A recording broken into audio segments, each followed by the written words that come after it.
Welcome to Modern Handgunners, everybody. I'm Bob Main, and with me is Ben Branham. How you guys doing? Today we hey, thought we'd give you something to watch and learn about and hear about during your whole coronavirus freaking pandemic, stay at home, lockdown, whatever you want to call it, mess. Got to have yeah, something to do, right? yeah. You got to have something to do. If you are relatively new to watching our videos, I'm the host of the Handgun World podcast, a practical show on firearms. And Ben, give out your podcast name. I'm at modernselfprotection.com, and that's my podcast, Modern Self Protection. And together we do Modern Handgunners, which it's been a while since we did one. We're sorry about that, but now here we are. We all have to do a lot of staying at home, so we thought we would do some content. Hey, let's make a deal, Ben. We just mentioned the last of COVID-19 on this video. How's that? That works for me. You won't hear that from me again. All right. So let's get into some guns. We're going to talk about some Glocks today, aren't we? Yes, different types of Glocks, how they work, some of the innovation, and whether they suck or not. Whether they suck or not. Okay, let's talk about that. So, um, still today, Glock pretty much is probably the most popular semi-auto sold. If even if you don't like Glock, you have to admit that there's still probably more of them sold than any others, especially to the private sector, right? And probably for good reason. They started the whole craze of modern manufacturing and the plastic guns and how it's done. And just Gaston was a genius to get this thing going. So it actually worked before the Glocks came out in 84, 86. It was hit and miss with autoloaders, and most of the time 1911s and stuff were the way to go, but you had to have them tuned by somebody that really knew what they were doing. Even back in the 80s, you were looking at like a $2,000 gun to make sure the stupid thing ran. Some of the SIGs were starting to come out, and they were over $1,000 each. So and that's 1980s too. That was the actual price. That's not inflation adjusted. So when I was making a third of what I was now or less, it's yeah. So they were It was expensive, tough. and then Glock came in and made them super cheap. A lot of Yeah. things about imports and stuff were problems. In the 1980s, you had Reagan shot, and after that, you had the Saturday Night Special bill start to come around. And actually, that was one of Glock's problems with importing to the United States. So it was kind of cool to see the history. Is that Glock was made so cheaply that if they imported them at just a normal cost for them to make a profit, that they would have been considered a Saturday night special. Americans wouldn't have bought them because they were junk, $100 gun, give or take. I don't know what the pricing would have been, but it wouldn't have been the $400 or $350 that they came out at. It would have been like $250 or $200, and they would have been considered Saturday night specials, which would have put them in an import ban, and nobody would have bought them. Yeah. So It would have Glock been it would have almost been tough. yeah, so they almost doubled the price just to get them past the import ban so they could get them into the country, and yeah, made an absolute killing on the gun at that price. Since they wanted to price them at like $200 and they had to price them at like 350, another $150 of profit every time. That was probably tripled their profit margin on the gun. And Yeah. so that's just interesting tidbits of Glock history and lore. It's the most fun thing I think about Glocks and their lore. Another lore that you might or might not know, Bob. On the bottom of all the Glocks, we have this little steel plate Yeah. that is the serial number. Yeah.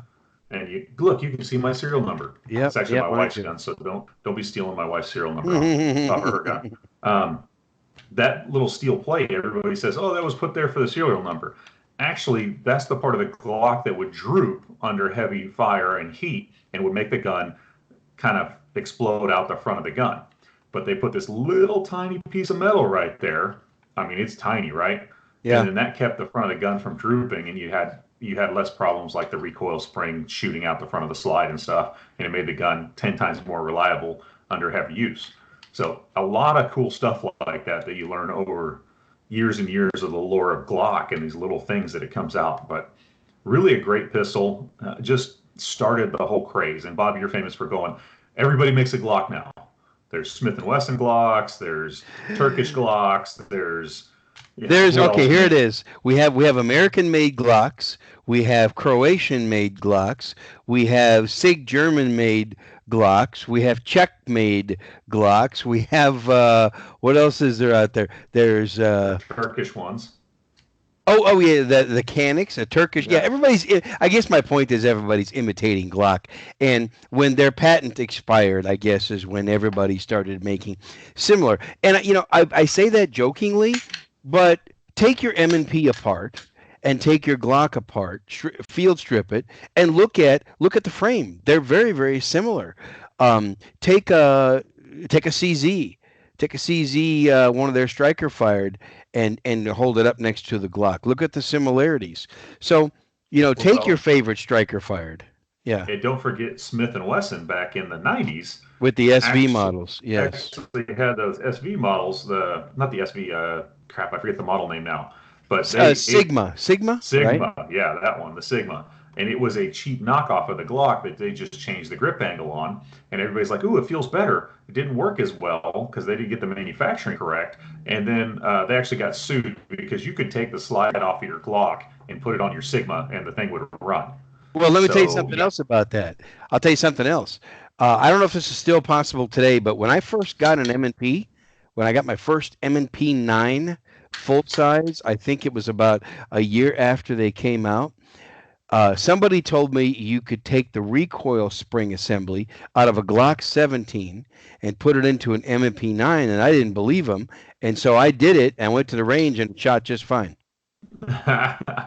Well, so that doesn't surprise me in modern manufacturing now, Yeah. because before 20 years ago, 30 years ago, Glock was making all their own springs for the gun. Now you've got all these other companies like Wolf and magazines, especially Mekar magazines.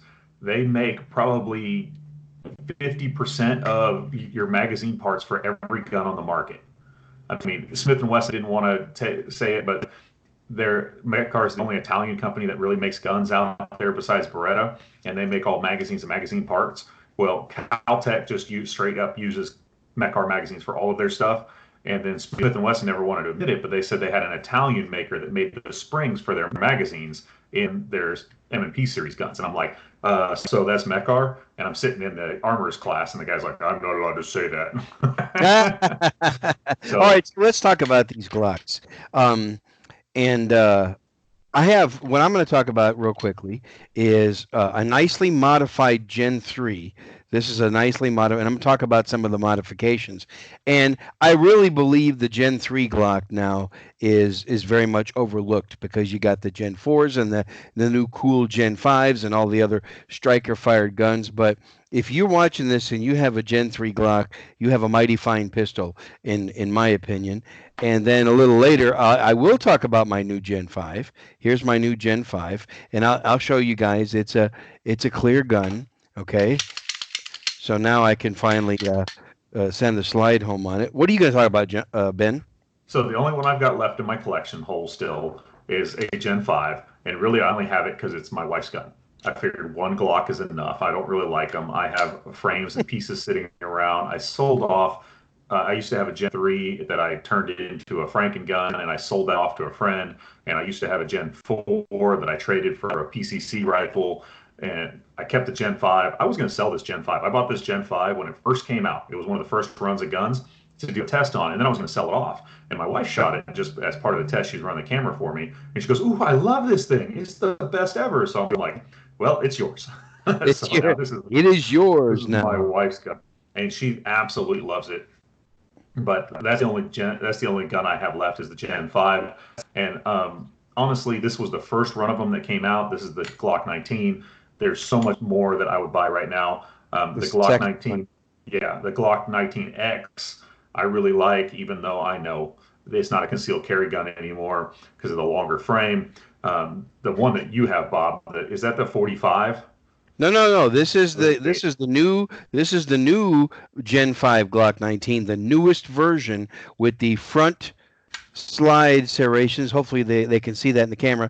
The front slide serrations and the lack of a cutout on the grip in the front. Yes, Ben's showing his. So this is there's two versions of Gen 5s for people who didn't know. There's the version that Ben has, and then there's the FS version, which FS means front serrations. So the front serrations I don't really care about. The Glock Gen 5s are my favorite, except for the little cutout right there for Yep. that magazine that was supposed to help you get You it can. out. And Yep. yeah, his is, and I know Bob had the same problem. When I gripped the gun, I I do. got that little hole right there, and man, Yep. it was digging into my pinky when I shot the gun, Yep. especially if I was Mine trying to too. run it. I was trying to run it real fast, and I would get the crush grip on the gun, and man, that thing, I could feel it halfway through a class. We took a class together, and I was running this gun, and the stippling is too sharp for me. I mean, I grip the gun hard enough where you probably can't see it on the camera, but if I hold it for like 10 seconds really hard and then I pull it off, I can see the texturing in my hand. Yeah. And you can almost Yeah. read it after a while, honestly, when we were doing that class, you could read the Glock logo on the side. They put the little here, you could read that on my hand. And I'm like, this texturing just is not right for me. It hurts. So that's why I don't use the Glocks. But I really like the Gen 5s the best. No finger grooves. The finger grooves never fit my hand. That's right. Um, No finger grooves. the only Yes. thing that they messed up is they didn't put the undercut in the trigger guard. Right. Everybody that does that, the first thing they do is undercut the trigger guard. If that was undercut, I'd get rid of the Glock knuckle, and I'd be set on this Gen 5. So Yep. if, hey, that one looks like it has the undercut done to it, It Bob. does. It does. Yes. Oh, is This that is my your, Gen 3. This oh, is that's my the Gen one. 3. So let's See, talk about that. I had Bob a has nice. his altered See exactly that? how I would have mine altered to go Yeah. with the texturing and the undercut. Yeah. So It's got Glock the is not the undercut perfect pistol. texturing. Yeah. Now let me say something about texturing. Okay. Um, with this Gen 3, if you can see in the camera, I did not have any texturing put on the sides. Uh, and all only had texturing put on the front strap and on the back strap. And the reason I did that is because this right here, this is the part that touches my body if I'm not wearing a t-shirt. So I didn't want texturing there because that hurts. But I can still get a real good grip because I've got the texture on the front and on the back. I'd recommend that. So you can see there are problems with the Gen 4s and the Gen 5s. Yeah. I really like the Gen 4 and Gen 5 over the Gen 3. One that even if I had the Gen 4, which is probably my favorite right now, but they added the you could put this backstrap on here. And Yeah. if you see this giant freaking thing on there, that is for me. I have meat hooks for hands, these giant hands, and when I grab the gun, honestly, on a normal Glock, my hand sits so high on it that the back of the frame would rub right here on my hands. And if I don't know if you can see it, but I have years of doing that on a Glock, and I actually have scars on my hand where you can see exactly the width of the slide is my scars from where the slide would give me a little bit of bite when I was shooting. Every time it would run on the top of my hand, and after a while it would break the skin, and I'd have a little bit of cut there.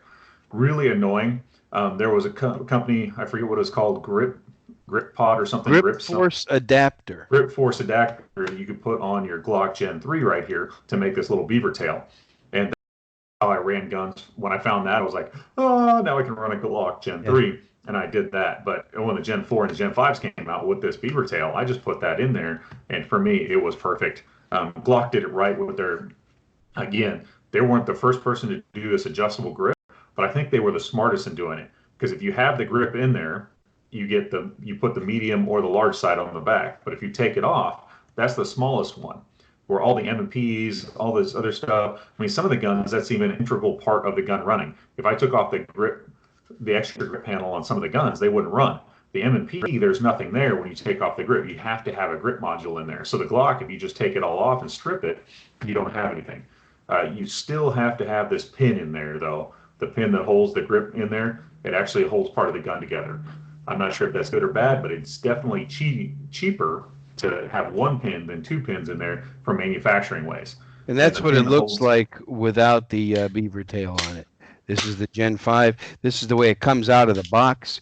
And for my hand, it fits perfectly without the beaver tail. I don't have that issue quite as bad as you do with slide bite. But um, no, yeah, and you're actually right. that They did it well with the And with I think the they did it really well, where other companies could have taken from them and used it, even though Smith and Wesson did it before Glock, and a couple other companies did it before Smith and Wesson.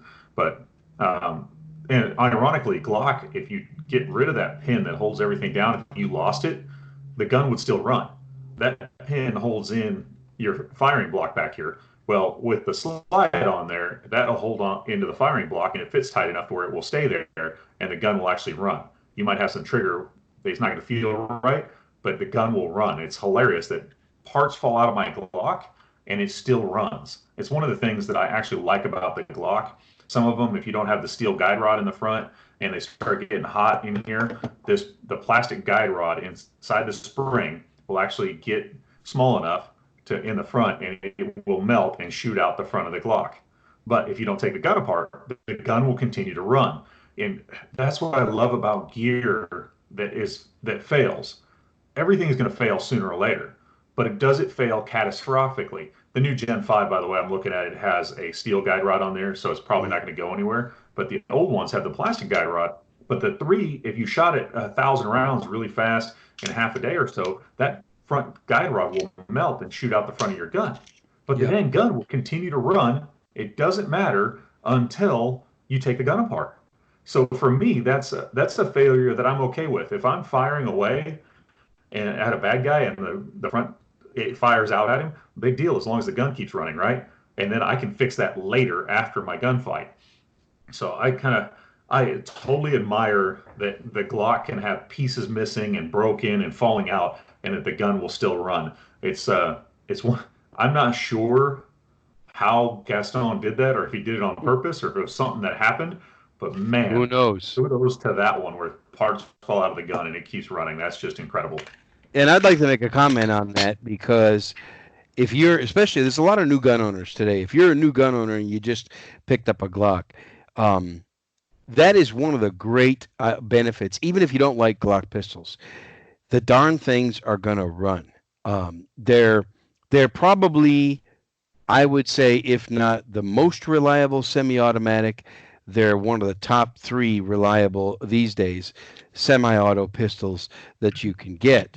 And I have never had a part break on me on a Glock. You have had it. I've never had it, but they're just reliable. Now, the only time I've seen Glocks fail is when people mess around too much with the internals and they modify the snot out of it, then they fail. But a factory, this is a 100% factory Glock 19 Gen 5, and this thing, I mean, it's so reliable. I'm impressed by how reliable it is. Yeah, even my Gen 5 has the factory crappy plastic sights on it. It's Yep, completely out of the box. And I'm looking at this one closer, and it does have a plastic guide ride on it. So, it does. Yes. like I care if it flies out the front of the gun. Like I said, I'll get another one later. I might even have one sitting around that I have so many Glock parts, and that's kind of how you do it. But Bob, you said an important thing that I don't want to gloss over here. Everybody today wants to do Gucci Glocks.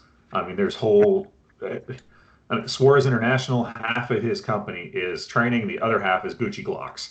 Which I don't mind if you want a Gucci Glock, go for it, but you need to test the crap out of it and know that people But haven't tested it. Gabe does fantastic work on him, and he does it right. Yeah, and most of the things I've seen from Gabe have been right, but I have seen some bad stuff done by Gabe too. I mean, they all do an accident every once in a while, and even Glock does. So I can't be bad on Gabe that way. But man, the more you go Gucci on these things, the more you got to test them to make sure they work. If it comes from the factory, you go out and you shoot it, 100, 200 rounds. I'd test my life. I trust my life on it, no problem. As long as it goes 100 or 200 rounds without major failures when it first comes, I haven't had any problems. The one Gen 4 I had major problem with it at round 400 exactly. Pieces fell out of the Glock. The stupid thing still ran. I was at a class, and at exactly 400 rounds, I know because I took it out to the range, shot it 100, 200 rounds. I'm like, oh, it's good to go. I shot it exactly 100 rounds, actually two boxes. I just wanted to make sure it was good to go for the class I was going into. I want to try it. I was running Glock Gen 3 at the time, so not a big thing. So we shoot all of day one, and I shoot 300 rounds exactly. And at the end of the day, we're doing some just gun manipulations, and I noticed that I push the gun, try to put it back into battery, rack it, and then make sure it goes back in battery. I push on the And it back of the wouldn't. slide. No, I noticed that I pushed the slide and it's back in battery, but it would go forward about a half an inch and then Oh, come back. okay. And I'm like, there is something really wrong with my gun. But again, I don't know when that happened, but this little piece right here and the little spring in there that holds it all together, it fell out and it was gone. So That's yeah, I was very rare. missing. Very Actually, rare. it was kind of common for a little bit in the Gen 4s when Oh, they first okay. came out. And again, I had one of the first guns off the production. But again, the gun ran. If I didn't take it apart, and I have no idea at what point during the day the gun fell apart and the piece fell out. It was at the end of the day when I noticed that there's a problem. So let's So talk about modifying. Uh, if you modify a Glock too much, I think you're asking for problems. Now, if you do, there are very good gunsmith companies that are very good at modifying Glocks. Suarez International is one of them. Boresight Solutions is another. They didn't sponsor this video. I just happen to know about them. So full disclosure. However, I think, in my opinion, even though I'm guilty on this one of doing a lot of modifications, in my opinion, the best thing to do, leave them stock. And I think if you're going to buy a Glock pistol and you're not going to modify it, get the Gen 5. Get the newest Gen 5 because it's got all the cool things. It's got it's got the oversized mag release button. It's actually got a better uh, slide release or slide stop button, whatever terminology you want to use it, and it's ambidextrous. The slide stop is ambidextrous. Okay, it's got the front serrations, which I kind of like the front serrations for, you know, manipulating the gun.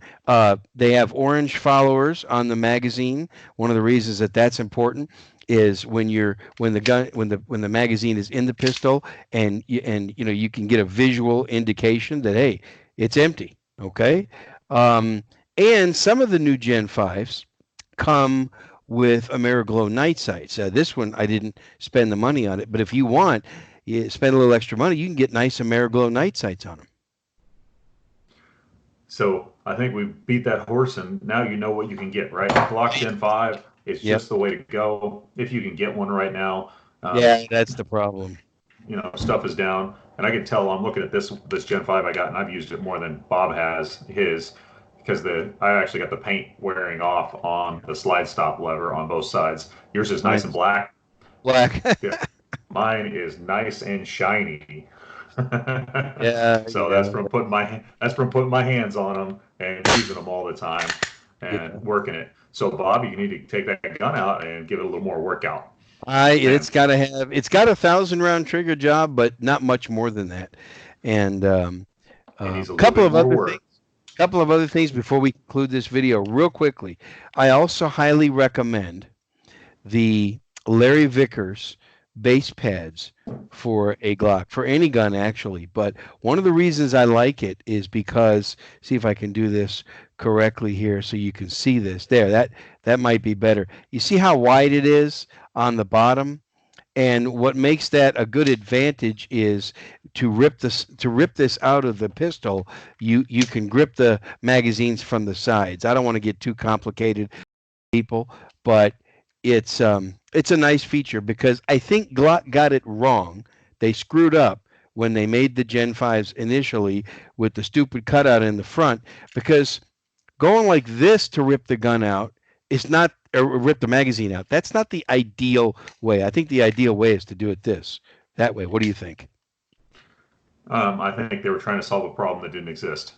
But Yeah. Glock is out there to make guns. So if they had some of their law enforcement agencies saying that this is a problem, do that. And for me, I'm if I'm running tactical guns, I love my Glock 19. I love the grip strides. I love the recoil impulse from the 4-inch gun. Yes, I can tell the difference between the 4-inch slide and the 4.5-inch slide and the 5-inch slide from the 17 and the 35. And I like the impulse on this one Me better. too. It's just a little faster. Um, I like everything about the Glock 19 over the bigger Glocks. But I would, well, every time I was doing tactical stuff, I would just run a Glock 17 mag out of there Why? Because it sticks out. If I need to rip it or grab it out or get it in there, it sticks out that quarter of an Good inch, and I point. can always just Good grab point. it. I didn't bring any magazines with me, and honestly, so all the Glock 19 magazines I have, the 15 rounders that sit flush, are only the ones that came with my gun. And the only time I use it is if I'm concealed carrying a Glock 19. That would be my first magazine in there, so I can hide it a little bit better. My other magazines were all Glock 17 magazines, so I have hundreds probably. Yeah, okay, maybe that's an exaggeration, but I probably have close to 50, maybe 100 Glock 17 magazines floating around the house because that's what I used all the time. The Glock 19 mags, I never bought one. They just, two of them came with a gun, three of them came with a gun, and that's the ones I've got. So it's kind of Yeah. cool. If you want to worry about ripping your mag out, just use that little bit of extended magazine, and that's what the Glock is designed to do. And so Yeah. you can just rip it out. I absolutely love that about Glock 2. I wish that other guns would have figured that out. We I have wish very they few would have guns too. on the market that the little guns will take the big magazines. Croatian Glock, the Springfield Armory XDs, they actually started doing that a lot, but they I'm needed gonna base get some plate and bad pad and comments stuff. on that. I think it's hilarious because you're right. I mean, we call it a Croatian Glock. If you go to their history, XD is fun. You look at it was the HS 2000. Guess what year it came out? In the 2000s, and everybody thought it was a piece of junk. And they didn't. Their manufacturing wasn't great down there in Yeah. Croatia, but they were selling them in America, and people were liking them. Springfield went, ta-da! We need a striker fired gun to compete with Glock, and they bought out. I don't know if they bought the whole company, they bought the factory, they bought the rights, whatever, but they're still produced in Croatia, and now they're called the XD. And now Yep. they have the XD Mod 2, the XDM, the XD, there's one more now too. Whatever. Yeah. There's several of them. But they're all made down in Croatia. So, Yeah. not that it's a problem. I mean, most of the Glocks are still made overseas, Most some of of them are. them here in America now. This one says made in Austria right on the side of it. Yep. And so does the So slide. does So mine. some of Mine them, says made in Austria. Yep. some of them you can actually find the slide that says USA on it, USA. and their little thing will say "Made in America" on the side of them. I saw those going around, and for a while it was kind of fun at the gun shop. They were different colors. You put them out Yeah. on the display together, and when you put them next to each other, you could see that the slide was a different color black. The Yep. frames were all the same, but you could tell the American made ones from the Austrian made ones, and that was them ramping up their plant so that they can import and make the smaller guns that they couldn't import. The Yep. Glock Couple. 43, 48, Yep. Yeah, we'll 42. probably do a video on the 43, 43X, and 48 coming up soon. A couple of things I want to say to new gun owners. One reason why, and this is the last couple of things I'll say, and then I'll be quiet. One of the reasons I really recommend the Glock Gen 5s, if you're new, you get 3 magazines. Three. A lot of the other manufacturers don't even give you 3; they give you 2. Actually, I've seen some that give you 1 magazine. With the Glock Gen 5s, you get 3. And folks, I'm not sponsored by Glock, so and neither are you, Ben. But I wish. uh, If you'd like to yeah, I sponsor me, wish. Glock, I'll say up all the good things about your pistol as we go. And the last thing I'll say, and then I'll give you the last word. You can get Glock parts almost anywhere, and almost any dealer has Glock parts. Try to take one of your other semi-automatic guns and go to a gun store and ask them if they can replace some parts. Oh, we got to order those because I don't think we have them in stock. But if you have a Glock, there's a real good chance that they have them in stock. That's all I'll say. And on the Glock, I'll give you one more good thing about that, and then I'll shut up pitching Glock. Is that almost everybody that's in a gun counter or in the gun world can take these things apart to the frame and can figure out what's wrong with them, replace parts, and put them back together. That's not true for your Smith and Wesson, your XDs. Smith and Wesson is pretty simple. I'm a certified armor for them, and they're pretty simple, right up there with the Glock. They have like 2 more moving parts and another part under spring tension, so it's kind of annoying, but they're super easy too. The XDs are like a puzzle under spring tension. So are the Sky pistols. I mean, there's a lot of them that are just you need to have an actual armorer to be able to take them apart to the frame and replace the little parts in there. Where Glock, half of the guys that have any experience in the world and that run Glocks can take a punch and it. They used to sell a Glock tool that was a punch that would take out every piece on this gun. You didn't need multiple punches; you could use one. And all of us that have been operating these things for a long time, we can take them apart, we can field strip them, and we can go all the way to the frame, replace all the small parts, and put them back together. And Yep. that's most of the guys in the gun counter too, and at gun shops and at ranges. You could always find somebody standing there that if you go, hey, my Glock's broken, I don't know what's wrong with it. If you hand them to them, they'll be like, oh yeah, this is the part. And I Yep. probably have one of those. And they I might probably have have one of one in those in my stock. bag even, or Yeah, I in probably their have one bag. in stock, or this, Oh you yeah. get them from this guy. So it's Yep. super easy. That would be a great thing about the Glocks too. So if you're a new gun owner, the Glock is a simple, easy way to go. You don't know what you like, what you don't like. Buy a Glock and figure out if you like it or if you don't. And you can always easily sell it if you don't. Okay, Yep. so folks, thanks for watching Modern Handgunners. I'm Bob Main from the Handgun World podcast, and you are. And Brandon from Modern Self Protection.